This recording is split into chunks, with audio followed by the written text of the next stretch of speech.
Ya ayyuhalladhina amanu, ô vous qui avez cru, kutiba alaykum as-siyam, on vous a prescrit le siyam. Et là, comme vous voyez ce qu'on disait dans le cours de Qur'an al-Karim, il y a une problématique dans les traductions. Et souvent, on ne traduit pas le mot siyam. Est-ce que c'est traduit? On dit le siyam, le siyam. Donc moi, je suis un francophone, tu me dis le siyam. Mais c'est quoi siyam? Donc dans ma tête, et ça c'est une réalité, dans ma tête, le siyam, c'est une notion purement musulmane. Alors que le Coran, il vient de nous dire le contraire. Il nous a dit quoi? On vous a prescrit le jeûne comme... Et donc, il est en train de nous dire que notre jeûne est le même que celui d'avant, que ceux d'avant. Naam. Et là, pourquoi on ne le traduit pas? Donc, pourquoi? Pour nous renvoyer à une approche sectaire. Tu veux comprendre l'islam? Plie-toi à la volonté ou au désir des... ce qu'on appelle chefs musulmans, les chefs religieux, et c'est eux qui vont t'expliquer le siyam. Alors que le Coran me dit, non, tu veux apprendre le siyam? Bah, demande aux juifs et aux chrétiens, c'est la même chose. Qu'est-ce que ça veut dire en langue arabe? Ayyaman ma'doudat. Je vais écrire le mot, ou la phrase. Ayyam ma'doudat. Donc, ayyaman dans le texte, mais moi je veux juste les deux mots. Ayyamun ou ayyaman ou ayyaman. Bref, pluriel, c'est jours avec S, pluriel. Ma'doudat. Compter. On est d'accord? Quelques-uns. J'efface ayyam et je vais mettre 3. C'est quoi qui est cohérent? J'ai mis 3, tu dis qui est... Hein? Non. Comment on prononce 3 avec ma'doudat en langue arabe? On dit thalata. Mais comment on dit? Prononcez-moi la phrase. Thalat ma'doudat. Maintenant, je mets arba'a. Ma'doudat. Je mets 9. Tis'atu ayyamin ma'doudat. Maintenant, je mets 11. Tis'atu ayyam, on enlève le pluriel. En langue arabe. C'est-à-dire, c'est comme si je vous dis 11 jours comptés et je mets compter sans S. C'est moins de 10, ma'doudat. Vous voyez ou pas?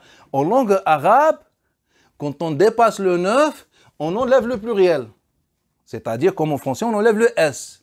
C'est ce qu'on a vu en langue arabe. Les Arabes ont tendance d'alléger les mots. Lorsqu'on utilise un pluriel conséquent, important, et ben pour alléger, équilibrer, la suite, c'est au singulier. Et lorsque on veut utiliser un pluriel pas conséquent, pas important, il faut l'aider.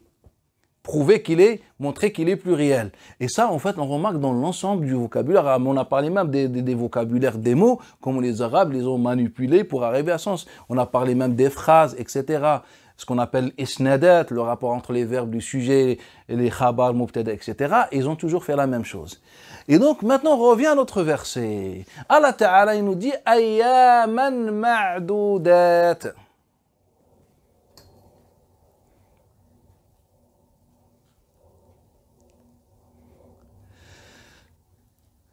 Est-ce qu'on est là ou on est au-delà du 9?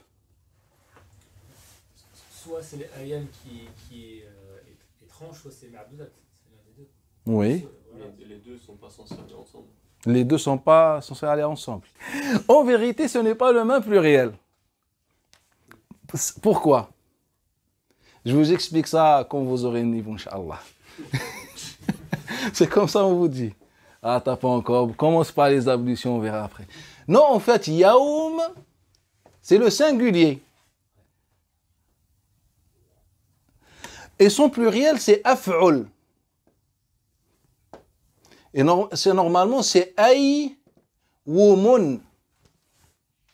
Et l'yaou awa, on a parlé, on a expliqué que ne vont pas ensemble. Et donc, on a transformé le waw en prolongation, ça donne ayyam. Donc, la sira, ce qu'on appelle sira, le repère dans la langue, quand je te dis c'est quoi la sira de ayam, tu vas pas me dire ajda' af'al, tu vas me dire af'ul. Et même le Baghdadi dans son livre Khizanat al-Adab a évoqué la même problématique, etc. Sauf que, voilà, j'ai ouvert le livre Khizanat al-Adab de l'imam Baghdadi, car ça a un rapport avec notre verset. Il nous dit wa ila madhhabi Sibawayh dhahaba as-Sazzaj fi tafsirihi qawlihi ta'ala wa dhkuru Allah fi ayamin ma'dudat qala هي أيام تشريق. Il nous dit Zajjaj a la même position que celle de Sibawayh par rapport au pluriel. Il nous dit lorsqu'Allah Ta'ala dit وَاذْكُرُوا اللَّهَ فِي أَيَّامٍ مَعْدُودَاتٍ dans Surat al-Baqarah, évoquer Allah Ta'ala dans des jours comptés, comme dans le verset du jeûne. Il a dit قالوا هي أيام تشريق, il s'agit d'Ayyam Tashriq, les 3 jours. Il nous dit pourquoi وَمَعْدُودَاتٍ. Le mot quand on dit compter avec ce pluriel, il est très souvent utilisé. C'est les Arabes, fil lugha li shay'i al-qalil. Shay' al-qalil. Bref, c'est juste pour vous rappeler en fait ce qu'on avait vu par rapport à ayyaman ma'doudat dans le Coran. Car si Allah Ta'ala avait voulu parler du mois du Ramadan entièrement, il aurait dit quoi? Ayyaman ma'douda, sans pluriel. Mais le fait de dire ayyaman ma'doudat, ça veut dire que c'est très peu, c'est-à-dire de 3 à 9. Et donc quand on dit falyasom, ça veut dire falyasom fihi. Falyasom fihi. Je vous donne par exemple, voilà, j'ai pris Muruj al-Dhahab, ça n'a aucun rapport.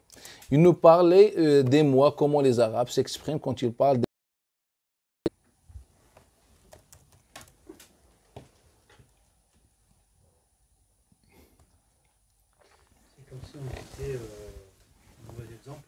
Déjeuner 10 jours du mois de Cha'ban après le Ramadan, c'est pour moi le Cha'ban, 10 jours.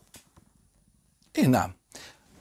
المسعودي nous dit dans Muruj al-Dhahab, tome 2, page 159, il nous dit ولا تمانع ولا تمانع بين العرب أن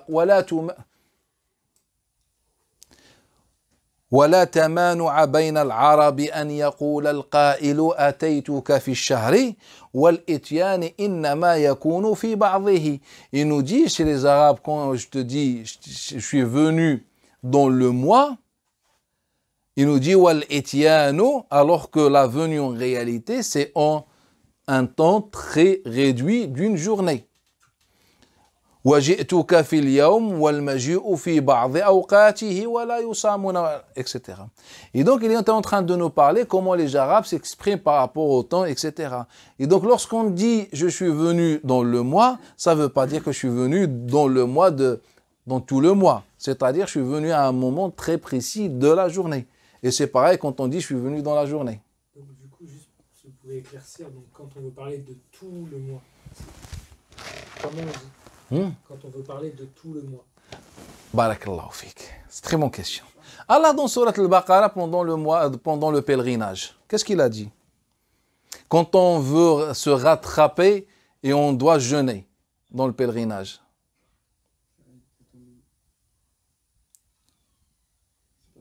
Et on somme combien? On somme. On jeûne combien de jours?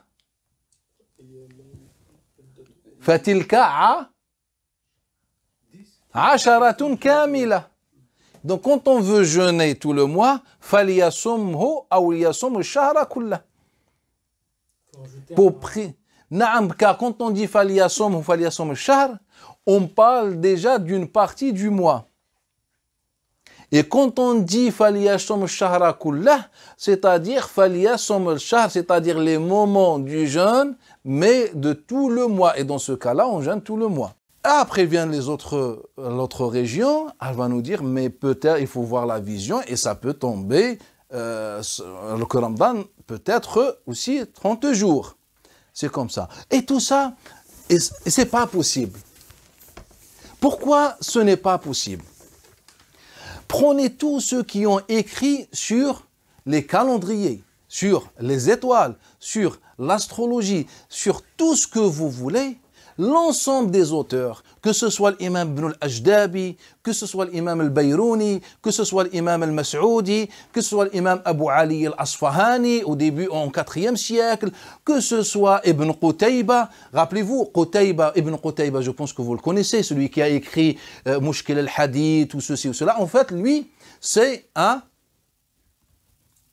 voleur de travaux.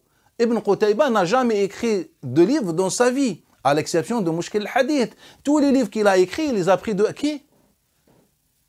Du grand astrologue et historien Abu Hanifa, Dainouri. C'est lui qui a écrit les ouvrages.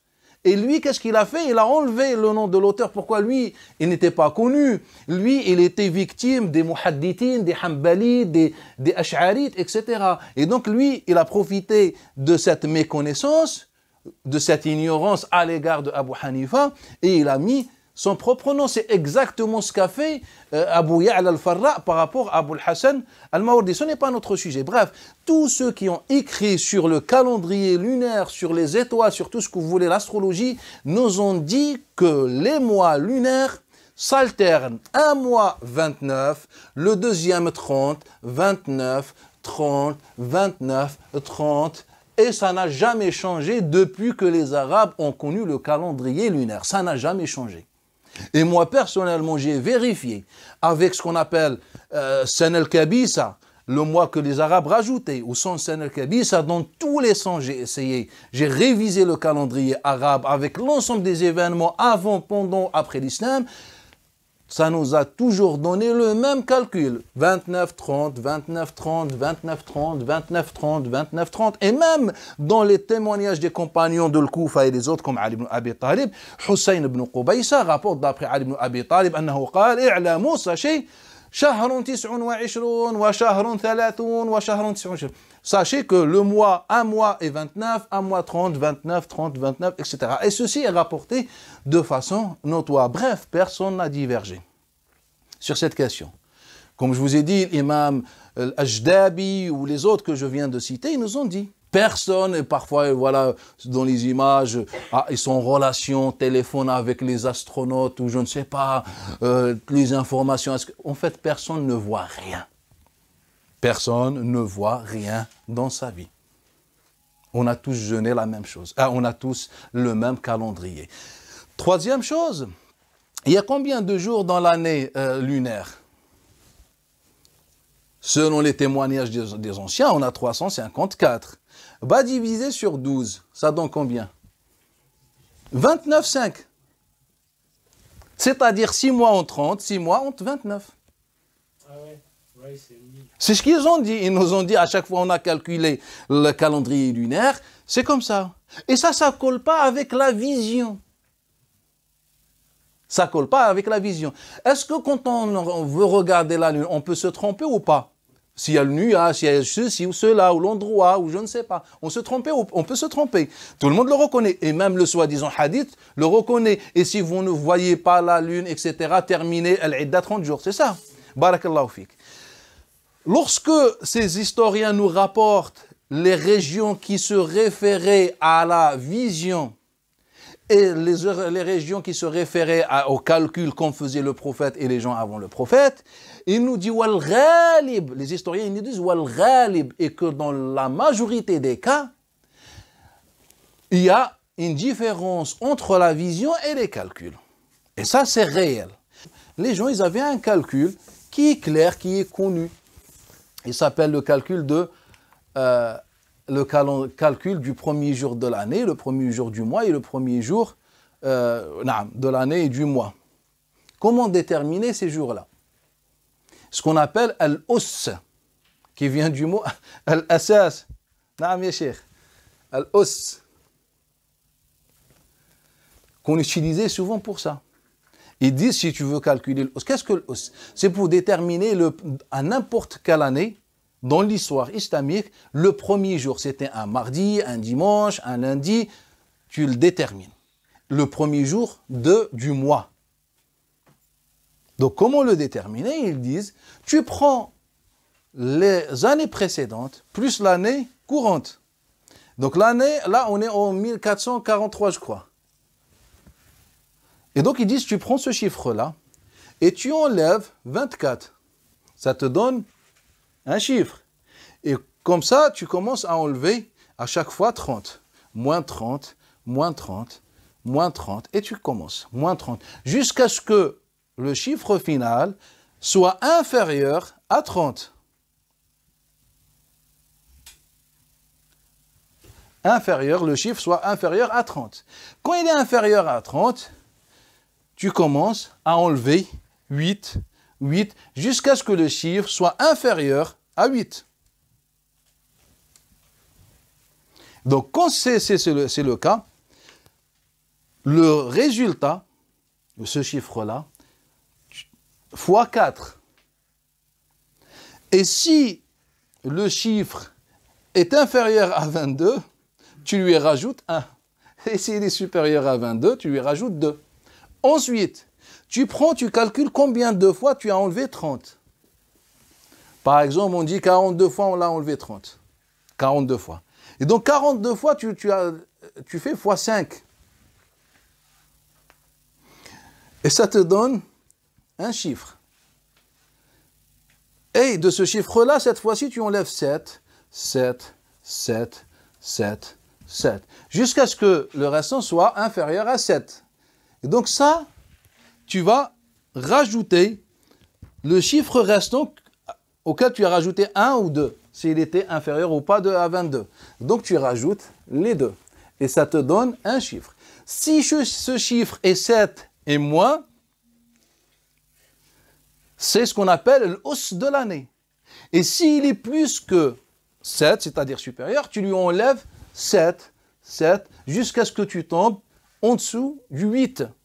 Et là, tu dis, l'os de cette année, par exemple, on arrive à 2. Donc l'os, c'est le 2.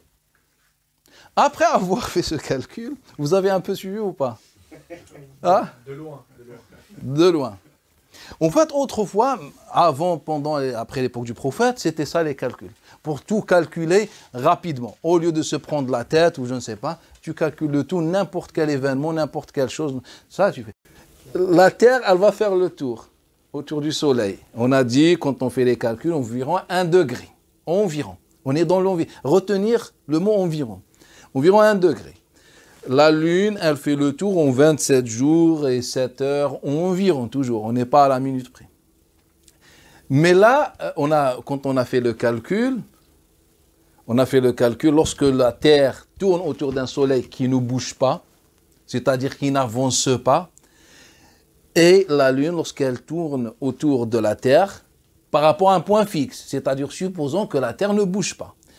Là, c'est les calculs. Maintenant, quand on met ça à la réalité, on se rend compte que la Terre avance quand même de 27 degrés. Car la Lune, pour faire le cycle, passe à 27. Et pendant que la Lune fasse les 27 degrés, les 27 jours, plutôt 27 jours, la Terre, elle a fait combien? Elle a fait aussi 27 degrés. Pourquoi? Car chaque jour, elle avance 1 degré. On est d'accord. Et donc, le mois réel de la Terre, de la Lune, par rapport à une étoile fixe, c'est 27 et quelques. Maintenant, si on veut le calculer avec la Terre qui a bougé de 27 degrés. Donc 27 degrés, ça représente quoi par rapport au mouvement de la Lune? Ça représente 2 jours de marche. Pourquoi? Car la Lune avance 13 degrés par jour. Et donc environ 2 jours. Et donc le mois utilisable par les Arabes, c'est 27 plus 2. Et ça nous donne 29 et quelques heures. On est d'accord ou pas?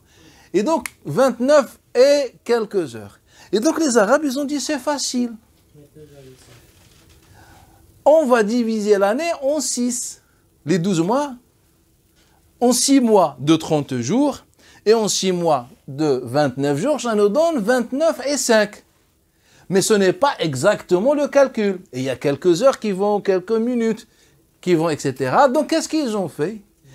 Non, ils ont fait le cycle, ils ont inventé un cycle lunaire. Inventé, voire repris des autres civilisations, il faut me comprendre.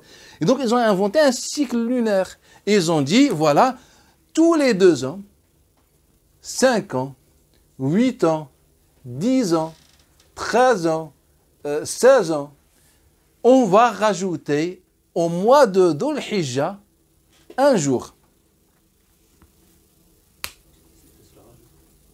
Et donc, le mois de Dhul Hijjah, il va faire 30 jours.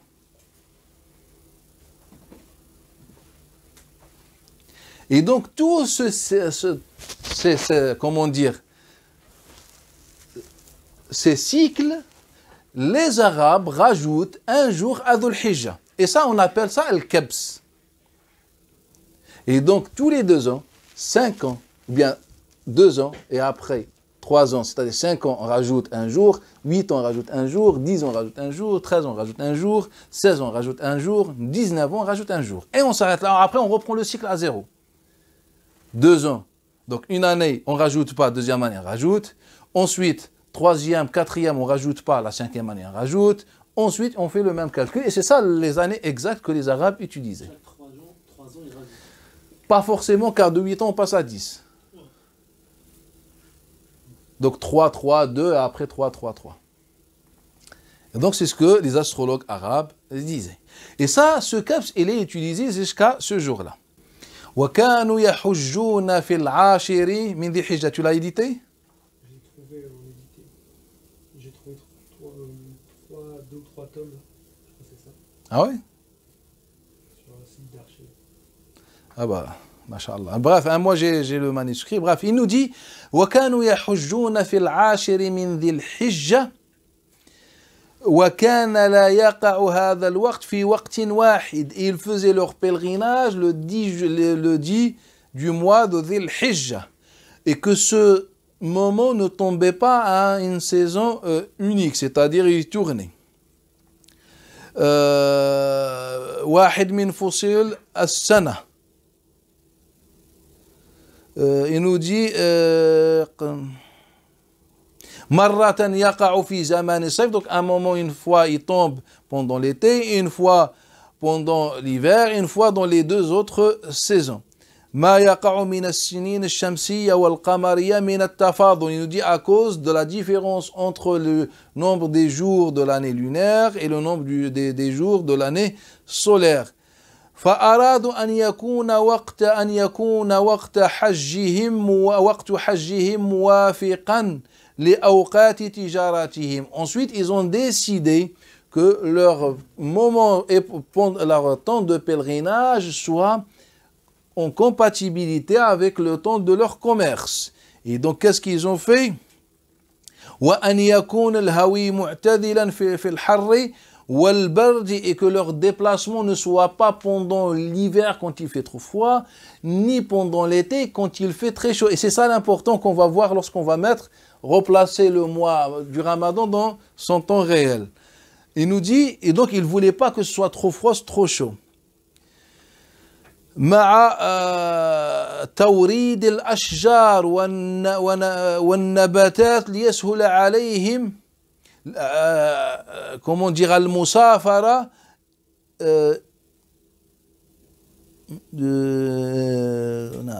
voilà. Et donc il nous dit afin que leur voyage soit facile, il ne voulait pas voyager quand il faisait froid, trop chaud, et aussi lorsque les arbres et les plantes auront leurs fruits, récoltes, etc. Il nous dit وَيَتَّجِرُ بِهَا مَعَ قَضَاءِ مَنَاسِكِهِمْ. Donc ils réunissent ainsi entre leur commerce et leur manasik, pèlerinage. فَتَعَلَّمُوا عَمَلَ الْكَبِيسَةِ مِنَ الْيَهُودِ. Et c'est à ce moment-là où ils ont décidé d'apprendre le kabs des juifs. وَسَمَّوْهُ النَّسِيء. Et ils l'ont appelé النَّسِيء. C'est-à-dire, ils l'ont appelé nasi, c'est-à-dire le retard ou le fait de retarder quelque chose.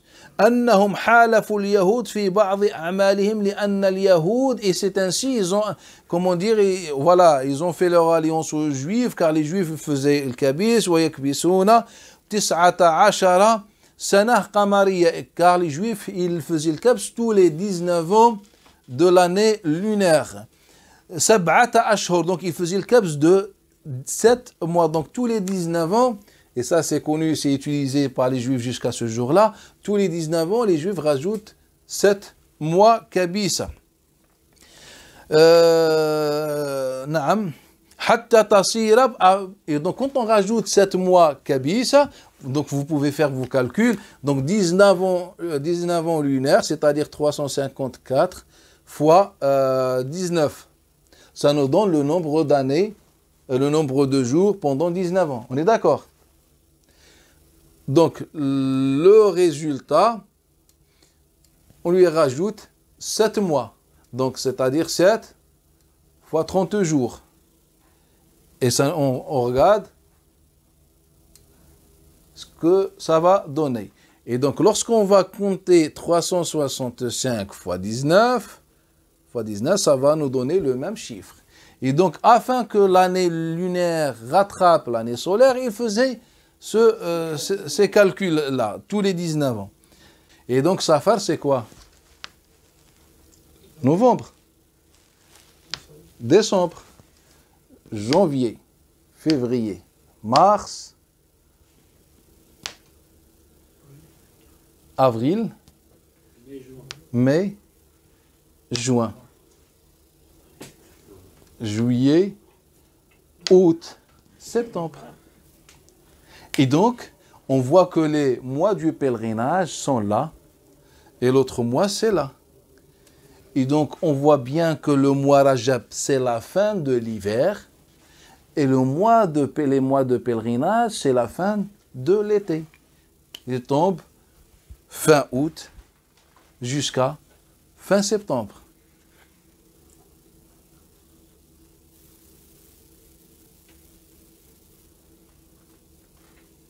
Et il est rapporté de façon notoire que les Arabes faisaient le pèlerinage en 2 périodes.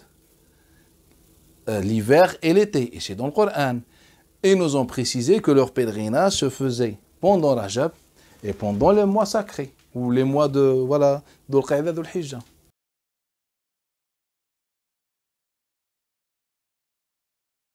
En vérité, le mot, en fait, les musulmans se sont divisés. Donc ça, c'est la première catégorie. La deuxième catégorie, ce sont ceux qui yutiquna.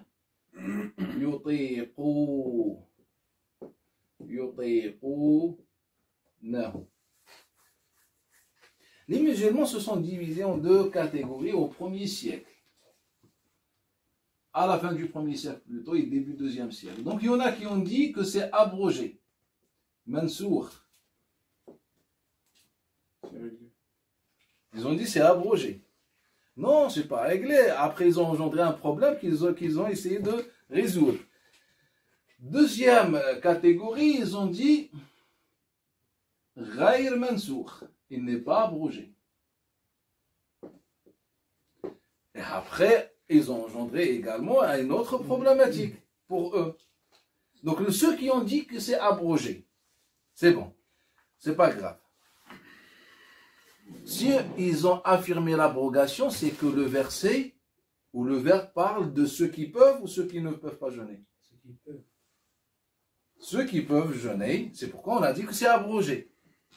On est d'accord? Ah bah les autres ils ont dit 9. Non, on n'a pas. Donc ceux qui peuvent jeûner. Mais ceux qui peuvent jeûner, Allah Ta'ala leur a proposé une solution à la place du jeûne. C'est la compensation, c'est nourrir. On est d'accord? Barakallahu.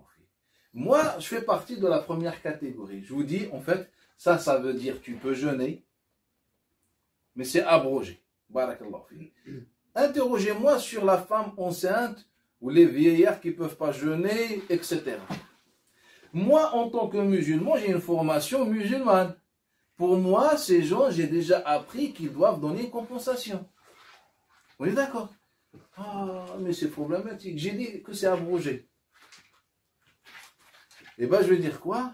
Je veux dire, le hukm, ou bien le sabab, la cause est abrogée, mais le statut n'est pas abrogé. C'est-à-dire, le verset est déjà découpé. Et je vais découper encore en miettes cette fois-ci. 7 miettes, c'est abrogé. 7 miettes n'est pas abrogé. Et je vais vous donner des exemples de cette parole. Ça, c'est la première catégorie. La deuxième, elle a dit, ce n'est pas abrogé. Quelle est l'origine de ce verbe? Tawwaqa. Tawq. En fait, comme on a vu en arabe, en langue arabe, on enlève les lettres de la conjugaison, les lettres qui indiquent le temps, pour arriver à la racine. Donc on a la lettre qui indique le temps, c'est l'ia. La lettre qui indique la conjugaison, c'est le o et na. Il nous reste C'est le temps, la puissance. tayaqa. C'est comme le verbe sal à son origine, c'est sayala. Le verbe qal à son origine, c'est qawala. Et vu que il y a la fatha ici, il y a fait partie des lettres changeantes chez les Arabes, donc c'est le verbe taqa. Et le verbe taqa veut dire quoi? C'est la puissance. Non, le verbe qadira, pouvoir. Pouvoir avec puissance. Donc Allah Ta'ala ici nous dit, selon ce verset, et ceux qui peuvent facilement jeûner, qui n'ont pas de difficulté dans le jeûne. Ikrima, Mujahid, Saïd ibn Jubayr, Ibn Abbas et tous ceux qui pensaient qu'on pouvait toucher au texte coranique pour expliquer les choses, je ne sais pas, et bien ils nous ont proposé par exemple le verbe waqu yutawwaqunahu. Et quand on enlève la lettre du temps et celle de la conjugaison, nous sort le verbe tawwaqa. Et tawwaqa, c'est quoi? Entouré. Tawwaqa vient bien sûr, tawq, le collier, etc. Donc tawwaqa, c'est quelqu'un qui subit un tawq, un attachement, une incapacité, dans ce sens-là. Et là, on est dans le contraire du verbe taqa. Donc ceux qui ne peuvent pas du tout jeûner, qu'ils jeûnent, qu'ils donnent la compensation. En vérité, en fait, en conclusion, les deux camps voulaient prouver que tout le monde doit jeûner. Sauf que les démarches étaient différentes. Il y en a qui ont préféré affirmer l'abrogation, ils sont tombés dans la petite problématique, ils ont dit ce n'est pas grave, le premier mot abrogé, le deuxième pas abrogé. Les autres, ils ont dit non, il faut qu'on touche au verset, on change le verset ou bien le verbe, et ça nous donne la bonne lecture pour qu'on puisse tous ensemble jeûner les mains dans les mains. Je vais vous lire quelques passages. Je prends un Nasser, Ibn Nahas, dans son livre, et donc lui, à chaque fois, il rapporte avec sa chaîne de transmission. C'est parmi les savants du hadith, il va nous donner quelques textes. Il nous dit, voilà, d'après Amr ibn Halid, d'après Bukayr, d'après Yazid Mawla Salam ibn Akwa, d'après Salam ibn Akwa. قال لما نزلت هذه الآية وعلى الذين يطيقونه, lorsque Allah a fait descendre ce verset, voilà, ce passage, كان من شاء منا الصام ومن شاء أن يفتدي فعل. Donc lorsqu'Allah a fait descendre ce verset, il y en a parmi nous qui ont choisi le jeûne et d'autres ont choisi la compensation. On est d'accord? Jusqu'à ce que le verset suivant l'a abrogé. Qu'est-ce qu'on comprend? En fait, malgré que ces hadiths ou ces récits veulent nous imposer leur vision, mais ils se sont fait trahir par leur propre mensonge. On dit que on est capable de comprendre comme ça. Ce n'est pas on est capable. Il y en a qui ont compris. Ce n'est pas il y en a qui ont compris comme ça. Ce verset ne peut être que compris comme ça. Car personne n'a dit que ce verset peut être compris autrement. Non, ce verset chez les salaf salih veut dire tu as le choix.